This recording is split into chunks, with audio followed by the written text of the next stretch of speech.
Good morning students. Grammar, subject, verb, concord and agreement. हमने अभी तक 10 पॉइंट लिखा चुके हैं रूल्स के। अब आपको 11th पॉइंट लिखना है रूल्स का। समझ रहे थे और अच्छी तरह समझ रहे थे कि किस प्रकार सब्जेक्ट वर्ब एग्रीमेंट, किस प्रकार इसकी डेफिनेशन, इसकी जो बेसिक नॉलेज वो क्या है।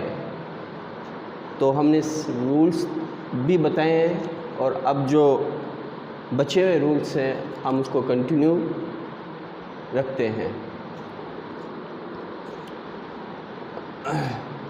तो लिखना आप, यदि आइदर और नाइदर, यदि आइदर डॉट डॉट और comma neither dot dot nor, comma और या नॉर से जुड़े सब्जेक्ट डिफरेंट नंबर्स के हो तो सेंटेंस में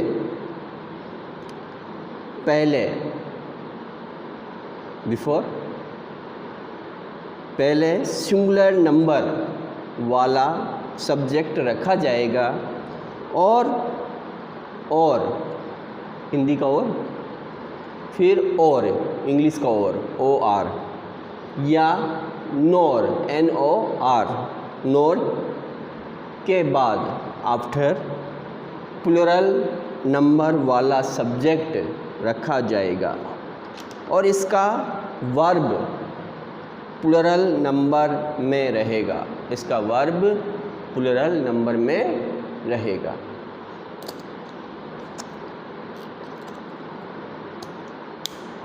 रिपीट कर देता हूँ, यदि आइदर डॉट डॉट और comma neither dot dot nor comma और या नॉर से जुड़े सब्जेक्ट डिफरेंट नंबर्स के हैं तो सेंटेंस में पहले सिंगुलर नंबर वाला सब्जेक्ट रखा जाएगा और हिंदी का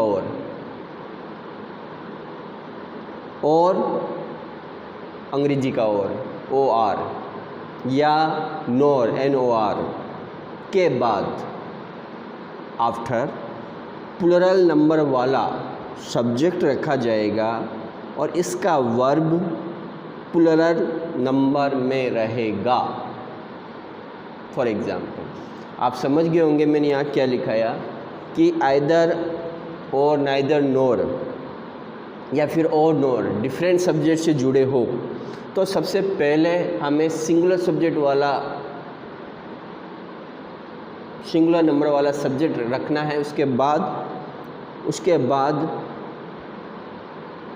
उसके बाद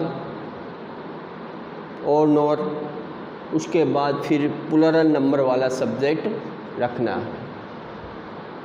और वर्ब कौन सी आएगी? Plural number. Verb plural number में रहेगी। कब?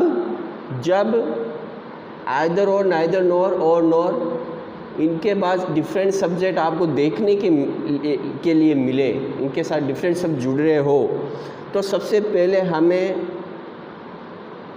सिंगुलर नंबर का सब्जेक्ट, फिर और नॉर, फिर बाद में प्लूरल नंबर का सब्जेक्ट, फिर वर्ब कौन सी आएगी? प्लूरल नंबर की वर्ब रहेगी। ओके, समझने के लिए, लिखने के लिए आपको नोटबुक में तो लिखना होगा। नोटबुक में जितना आप प्रैक्टिस आपकी होगी क्योंकि वहाँ काम ज़्यादा बढ़ जाता है, लिखना फिर याद करना।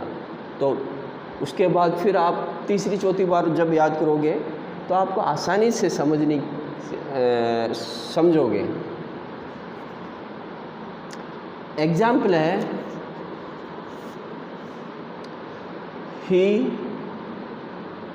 और his brothers are to blame. He or his brothers are to blame. देखो यहाँ पर ही सिंगुलर सब्जेक्ट आया है, उसके बाद और आया है, उसके बाद हिज ब्रदर्स प्लूरल सब्जेक्ट आया है। फिर ऐसी कंडीशन में वर्ब कौन सी आई? प्लूरल। तो यहाँ पर आर किसकी ओर इंडिकेट कर रहा है? प्लूरल वर्ब की ओर, to blame. He or his brothers are to blame. ये आपका एग्जाम्पल। सेकंड एग्जाम्पल देखना, neither the headmaster nor NOR his teachers are present. Neither the headmaster, या हेडमास्टर सिंगुलर सब्जेक्ट, उसके बाद नॉर, फिर उसके बाद his teachers plural subject, verb क्या आई है? Are present. तो आपको मालूम है क्यों आई है? तो यहाँ पर आर प्रेजेंट प्लूरल वर्ब है। Neither the headmaster nor his teachers are present, full stop. मैंने आपको रूल्स में लिखाया है, जो आप अभी मैंने लिखा है, उसी के हम एग्जाम्पल्स यहाँ देख रहे हैं। थर्ड एग्जाम्पल लिखना, either this boy or his friends have done this. Either this boy or his friends have done this, full stop. तो यहाँ दिस बॉय सिंगुलर सब्जेक्ट, उसके बाद और आया है, उसके बाद हिज फ्रेंड्स प्लूरल सब्जेक्ट, उसके बाद क्या आनी चाहिए? Plural verb. तो प्लूरल वर्ब यहाँ पर आई है, किस रूप में? हैव डन के रूप में। उसके बाद है दिस, फुल स्टॉप। ओके, ये आपके 3 एग्जाम्पल मैंने यहाँ लिखाए हैं। बिल्कुल आपका जो रूल्स नंबर 11 है वो बिल्कुल क्लियर होता है। अब है 12th पॉइंट, यदि और या नोर, यदि और या नोर से जुड़े हुए सब्जेक्ट डिफरेंट पर्सन के हो, जुड़े हुए सब्जेक्ट डिफरेंट पर्सन के हो, तो वर्ब अपने नियरेस्ट पर्सन के अनुसार रखा जाता है। जैसे फॉर एग्जांपल, यदि, रिपीट कर देता हूँ, यदि और या नोर से जुड़े हुए सब्जेक्ट डिफरेंट पर्सन के हो तो, डिफरेंट पर्सन के हो तो वर्ब अपने नियरेस्ट पर्सन के अनुसार रखा जाता है, नियरेस्ट पर्सन के अनुसार रखा जाता है। फॉर एग्जाम्पल, जैसे एग्जाम्पल है, नाइदर यू और नाइदर यू, YOU, उसके बाद नोर, NOR, he is guilty, GUILTY, full stop. Guilty means दोषी। तो यहाँ पर एग्जाम्पल जो आपको मैंने लिखाया है वो 12 पॉइंट जो रूल्स है आपका, उसमें क्या लिखा है? यदि और या नोर से जुड़े सब्जेक्ट डिफरेंट पर्सन के हो तो वर्ब अपने नियरेस्ट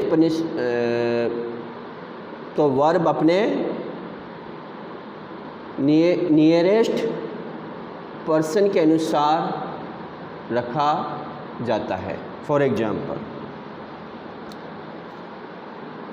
क्या एग्जाम्पल लिखा है आपको? Neither you NOR he is guilty. तो यहाँ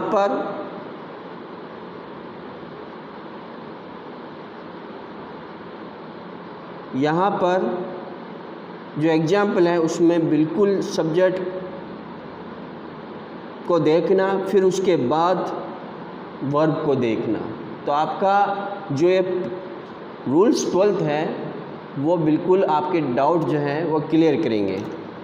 उसके बाद है either, next example, either you और आई एम, आइदर यू और I am in the wrong. Either के बाद यू सब्जेक्ट है, फिर और I am in the wrong, WRONG, full stop. Third example है यू, YOU, फिर और OR, ही इज, ही के बाद में is, to be, blamed, blamed, BLAMED for this. तो यहाँ पर जो थर्ड एग्जाम्पल से आप और भी अच्छी तरह समझोगे,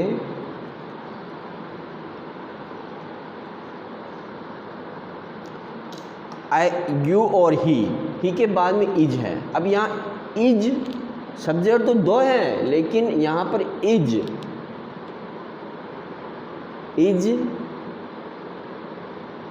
क्यों आया है? तो यहाँ पर इज जो नियरेस्ट इसके पास जो पर्सन है यानी ही के कारण यहाँ पर इज का यूज किया गया है। तो हमने जो लिखाया रूल्स में, आइदर और या नॉर से जुड़े सब्जेक्ट डिफरेंट पर्सन के हो, तो कब? जब सब्जेक्ट डिफरेंट पर्सन के हो तो वर्ब अपने नियरेस्ट पर्सन के अनुसार रखा जाता है। ठीक, तो वैसे ही हमने तीनों एग्जाम्पल में लिखाया है। तीनों एग्जाम्पल को आप लिखकर समझने की कोशिश करना। अब इम्पोर्टेंट बात है, इन एग्जाम्पल के नीचे लिखना स्टार लगा के।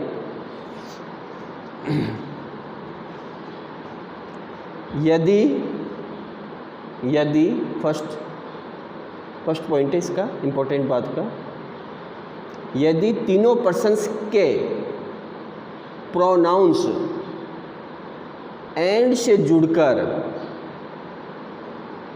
सेंटेंस के सब्जेक्ट के रूप में यूज हो, तो प्रोनाउंस के 231 के सीक्वेंस को फॉलो किया जाता है। 231 के सीक्वेंस को फॉलो किया जाता है, 231 के सीक्वेंस को फॉलो किया जाता है, तथा उसके साथ, अब यहाँ देखना, उसके साथ प्लुरल वर्ब का यूज किया जाता है। फॉर एग्जाम्पल अब लिखाएंगे फर्स्ट पॉइंट, यदि तीनों पर्सन्स के प्रोनाउंस एंड से जुड़कर सेंटेंस के सब्जेक्ट के रूप में यूज हो, तो प्रोनाउंस के 231 के सीक्वेंस को फॉलो किया जाता है तथा उसके साथ प्लुरल वर्ब का यूज किया जाता है। फॉर एग्जाम्पल, जैसे यू, देखना यू आ गया सेकंड पर्सन्स, फिर ही थर्ड पर्सन, एंड से जुड़े हुए देख लो आई, ये आपका फर्स्ट पर्सन। तो यहाँ पर हमने लिखा था 231 के सीक्वेंस को फॉलो किया जाता है, तो बिल्कुल सही है। You second person, he third person, and I first person. अब इनके साथ प्लूरल वर्ब का यूज किया जाएगा। अब क्या आएगा? Are, ARE, good friends, full stop. ये कब? यदि तीनों पर्सन्स प्रोनाउंस और एंड से जुड़े हो तो प्रोनाउंस 2, 3, 1 के सीक्वेंस को फॉलो करेंगे और इनके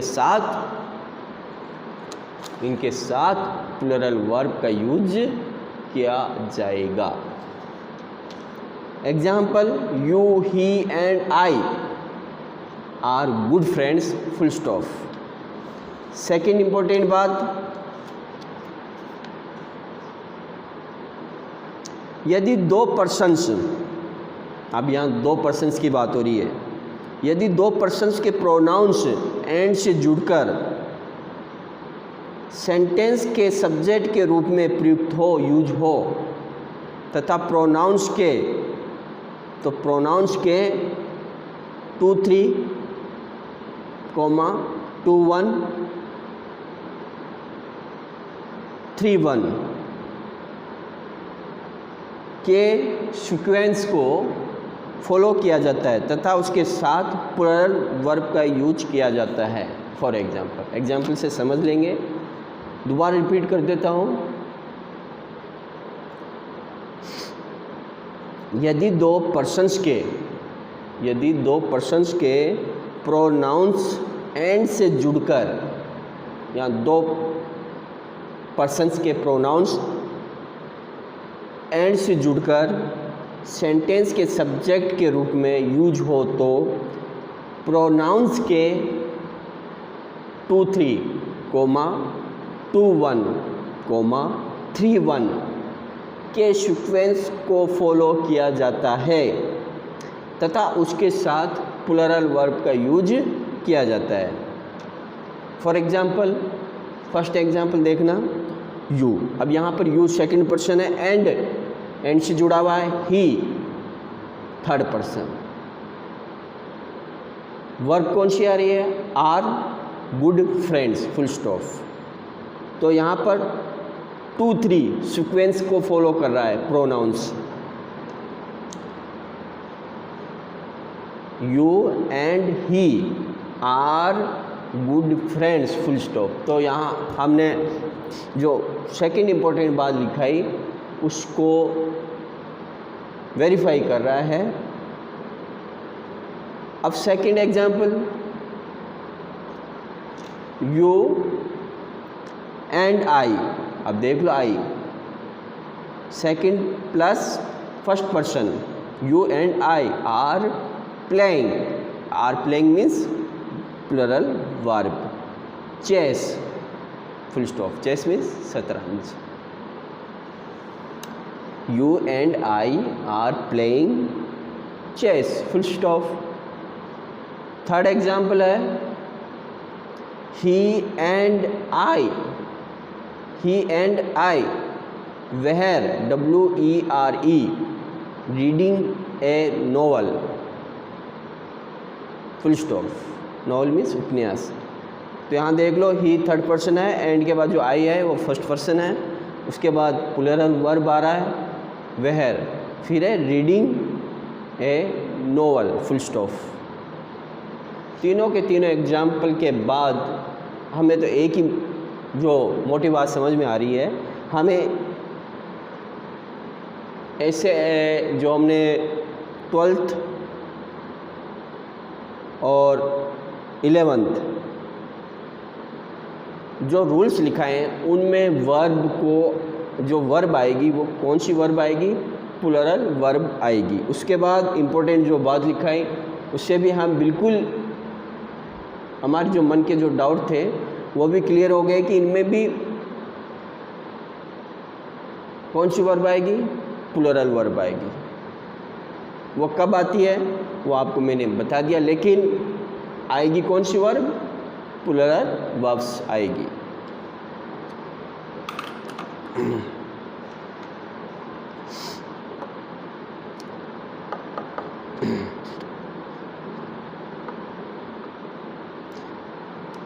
नेक्स्ट रूल्स, यदि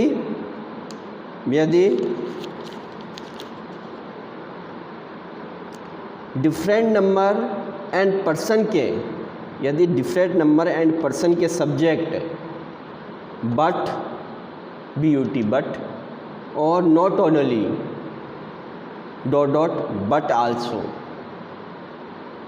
से जुड़े हो तो वर्ब दूसरे सब्जेक्ट के अनुसार यूज होता है। यदि, रिपीट कर देता हूँ, यदि डिफरेंट नंबर एंड पर्सन के सब्जेक्ट बट BUT बट और not only dot but also say जुड़े हो तो वर्ब दूसरे सब्जेक्ट के अनुसार यूज होता है। फॉर एग्जाम्पल,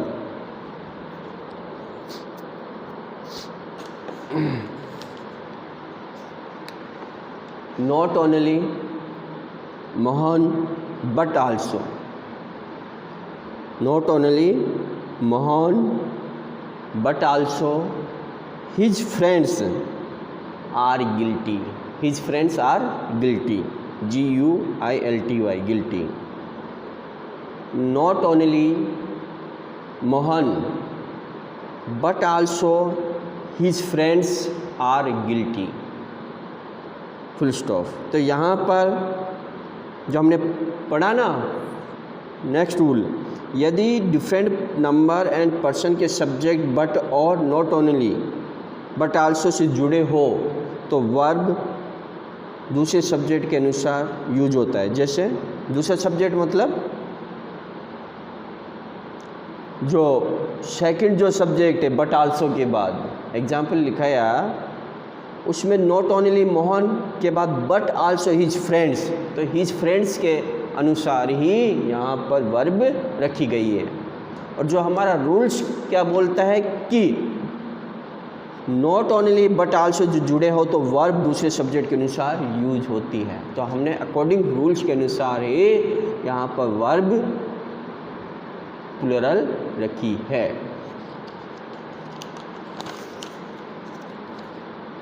एक एग्जाम्पल और देख लो, not only the teacher, not only the teacher but also the students were WERE present, full stop. तो यहाँ पर सेकंड सब्जेक्ट्स द स्टूडेंट्स है, तो उसी के अकॉर्डिंग हमने प्लूरल वर्ब वेयर का यूज किया है। Not only the teacher but also the students were present, full stop.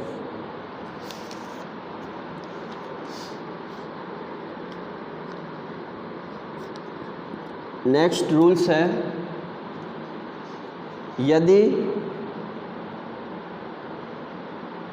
यदि दो subjects, two subjects as well as comma with WITH with comma together with comma in addition to TO comma along with ALONG WITH along with comma no less than comma escaped comma besides comma and not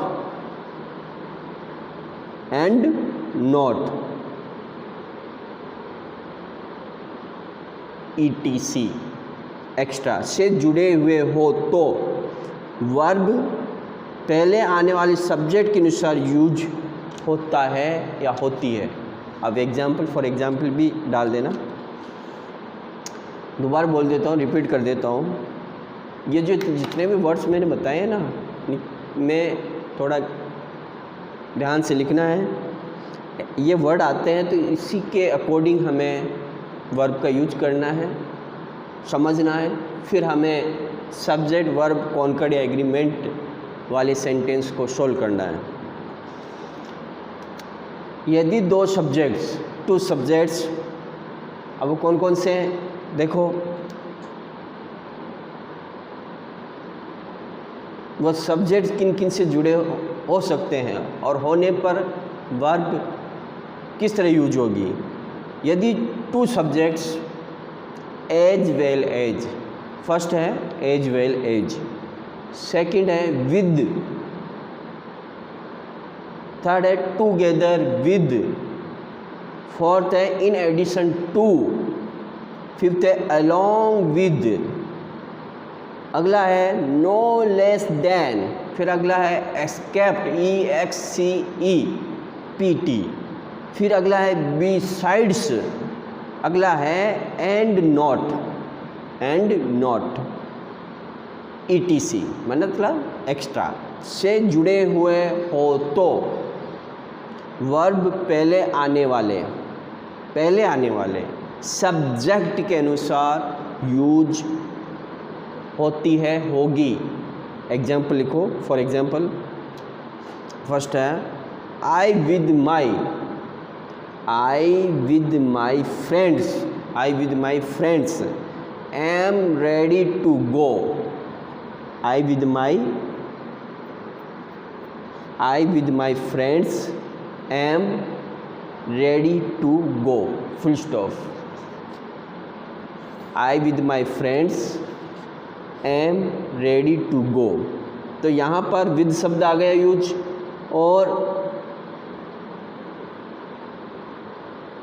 verb कौन सी use हुई है, am, तो am यहाँ पर हमने लिखा है कि वर्ब पहले आने वाले सब्जेक्ट के अनुसार यूज होती है। तो यहाँ पर पहला कौन सा सब्जेक्ट आ रहा है, आई के साथ किसका यूज होता है, एम का।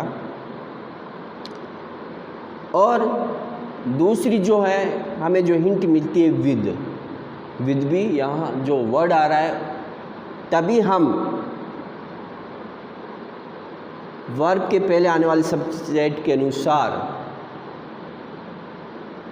वर्ब यूज करेंगे। तो फर्स्ट एग्जांपल से हम समझते हैं कि हमारा जो डाउट है वो क्लियर होता है। Next example,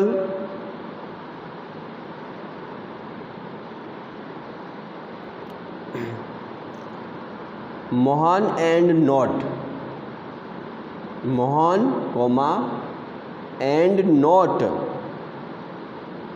you comma is real culprit CULPRIT full stop, culprit यानी अपराधी।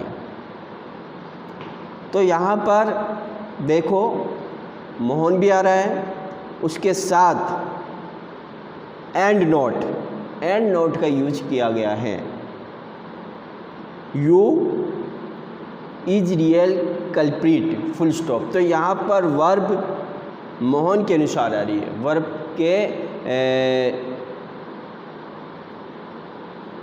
तो वर्ब पहले आने वाले सब्जेक्ट के अनुसार यूज होगी। और उसके साथ ये जो वर्ड है यहाँ पर एंड नोट आ रहा है, तभी हम वर्ब का यूज सब्जेक्ट के पहले जो पहला जो सब्जेक्ट आ रहा है उसके अकॉर्डिंग हमें वर्ब को रखनी है। एग्जाम्पल रिपीट कर देता हूँ, Mohan comma and not you के बाद comma is real culprit CULPRIT full stop, culprit means अपराधी।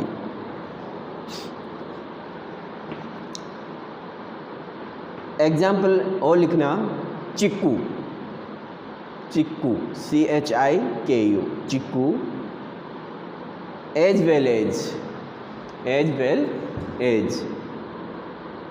His friends was present full stop, Chikku as well as his friends was present full stop.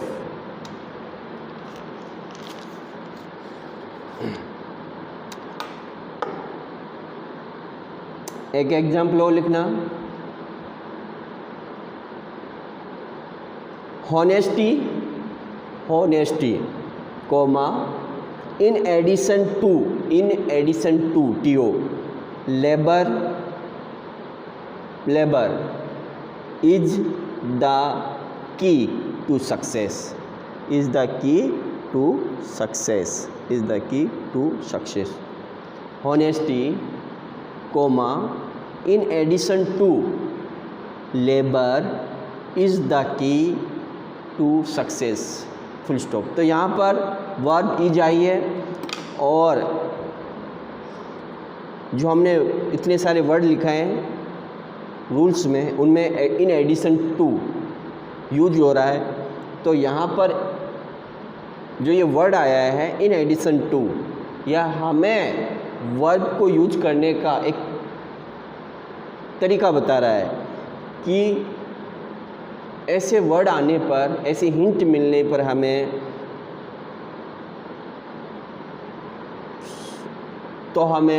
Subject verb agreement का कोई sentence आ जाए और ऐसे hint मिल जाए, तो हमें वर्ब को इस हिंट के माध्यम से ही हमें वर्ब को यूज करना है।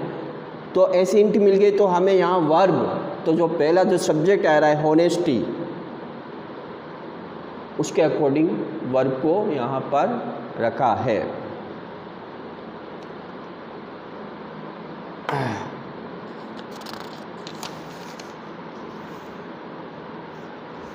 नेक्स्ट पॉइंट है, मतलब नेक्स्ट रूल्स है, नेक्स्ट रूल्स लिखना, यदि किसी क्लोज का, यदि किसी क्लोज का सब्जेक्ट, यदि किसी क्लोज का सब्जेक्ट कोई रिलेटिव, यदि किसी क्लोज का सब्जेक्ट कोई रिलेटिव प्रोनाउन, अब कौन कौन से हैं, हु, विच, दैट, व्हाट हो, तो verb who, WHO, who, which, that, what के अनुसार न होकर उनके एंटीसीडेंट, ANTECEDENT, एंटीसीडेंट के अनुसार होता है, के अनुसार होता है। एंटीसीडेंट उस नाउन या प्रोनाउन को कहते हैं जो रिलेटिव प्रोनाउन के पहले आता है, जो रिलेटिव प्रोनाउन के पहले आता है। जैसे फॉर एग्जाम्पल में बिल्कुल समझ जाएंगे अपन। रूल्स को रिपीट कर देता हूँ। यदि किसी क्लोज का सब्जेक्ट कोई relative pronoun WHO, who, which, that, what हो, तो verb who, which, that, what के अकॉर्डिंग न होकर उनके एंटीसीडेंट के अनुसार होता है। एंटीसीडेंट उस नाउन या प्रोनाउन को कहते हैं जो रिलेटिव प्रोनाउन के पहले आता है, जो रिलेटिव प्रोनाउन के पहले आता है।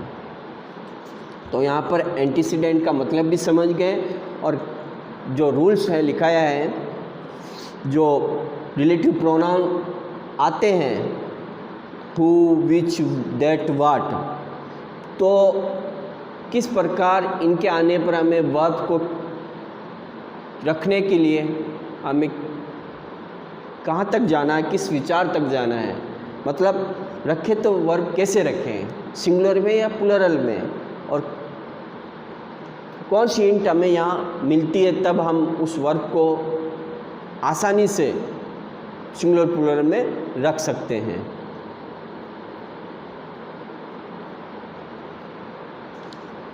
तो एग्जाम्पल है लिखना,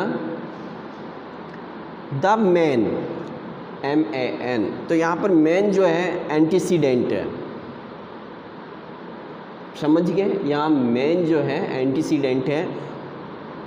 एंटीसीडेंट किसे कहते हैं? उस नाउन या प्रोनाउन को कहते हैं जो रिलेटिव प्रोनाउन के पहले आता है। अब रिलेटिव प्रोनाउन कौन से हैं? हु, विच, दैट, व्हाट, समझ गए? तो द मैन एंटीसीडेंट लिख देना नीचे, उसके बाद हु, WHO, ये है रिलेटिव प्रोनाउन, सबको पता है। अब यहाँ पर वर्ब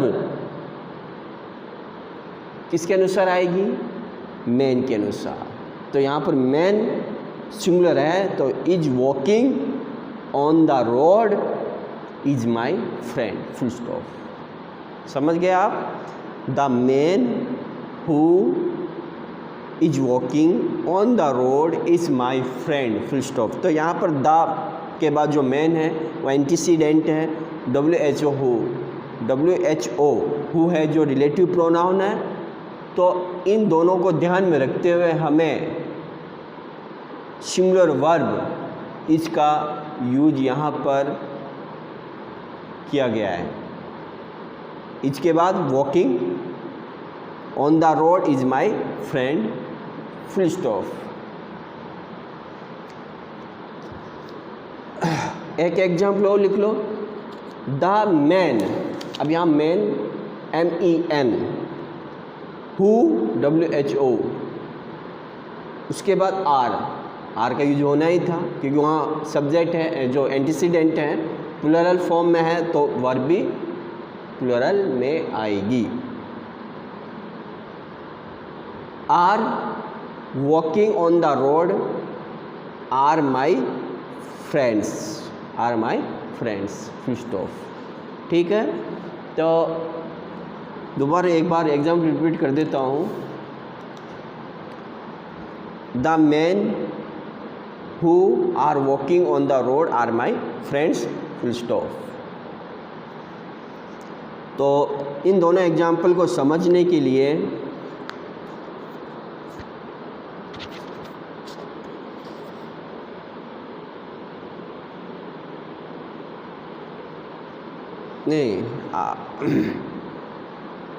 एक इम्पोर्टेंट बात लिखना इन एग्जाम्पल के बाद।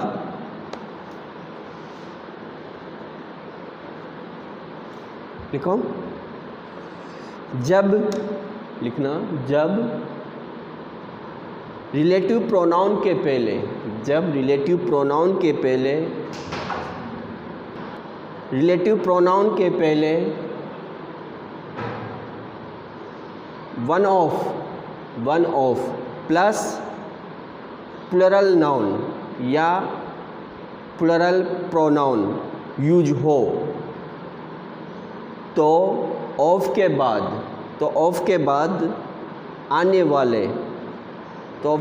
आने वाले नाउन या प्रोनाउन को ही एंटीसीडेंट माना जाता है, एंटीसीडेंट माना जाता है तथा उसके अनुसार वर्ब का यूज होता है। तो उसके अनुसार वर्ब का यूज होता है OF, ऑफ के पहले आने वाले वन के अनुसार नहीं, तो ऑफ के पहले आने वाले वन ONE के अनुसार नहीं। फॉर एग्जांपल में समझेंगे, दोबारा रिपीट कर देता हूँ, इम्पोर्टेंट बात स्टार लगा के लिखना है, बहुत अच्छी बात है। जब रिलेटिव प्रोनाउन के पहले one of ONE of plus plural noun या प्लूरल प्रोनाउन यूज हो, समझने की कोशिश करना। One of plus plural noun या प्लूरल प्रोनाउन यूज हो तो ऑफ के बाद OF, ऑफ के बाद आने वाले नाउन या प्रोनाउन को ही एंटीसीडेंट माना जाता है तथा उसके अनुसार वर्ब का यूज होता है। ऑफ के पहले आने वाले OF के यानी ऑफ के पहले आने वाले वन के अनुसार नहीं। फॉर एग्जाम्पल लिखना है, अच्छी तरह समझ जाओगे। Mister Kunal is one of those police those police या police officers who do not compromise with criminals, full stop. Mr. Kunal is one of those police officers who do not compromise with criminals. तो यहाँ पर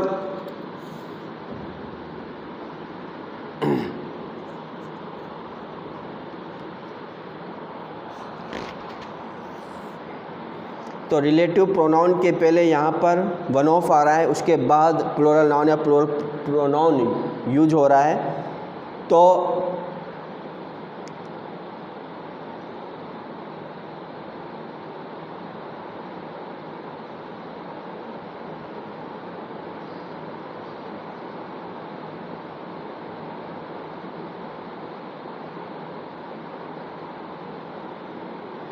जो यहाँ पर उसके बाद verb कौन सी आ रही है, जिस प्रकार से यहाँ पर प्रोनाउंस आ रहे हैं उसी प्रकार से यहाँ वर्ब का यूज हो रहा है। देखो mister Kunal is one of those, अब दोज क्या है, प्रोनाउन, उसके बाद पुलिस ऑफिसर्स, तो यहाँ पर पुलिस ऑफिसर्स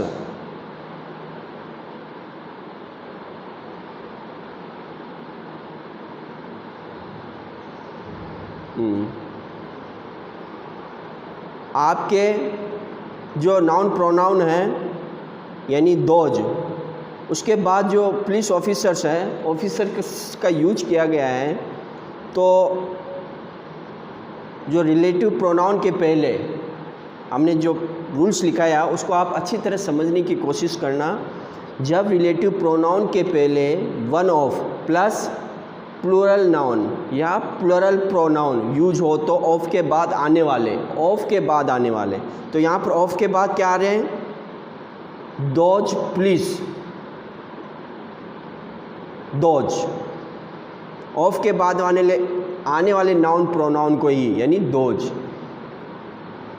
को ही एंटीसीडेंट माना जाता है, तो यहाँ एंटीसीडेंट दोज।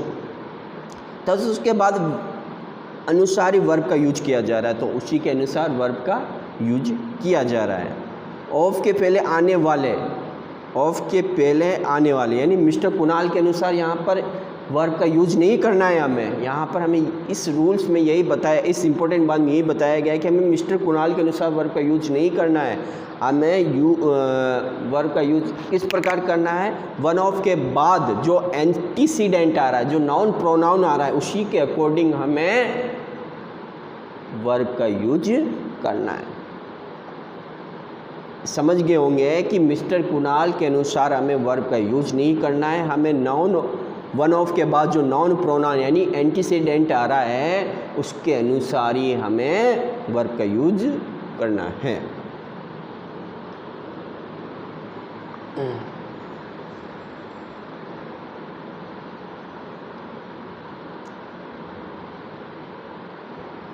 तो आज के लिए इतना ही काफ़ी है। नेक्स्ट वीडियो में नेक्स्ट रूल्स के साथ फिर मिलते हैं।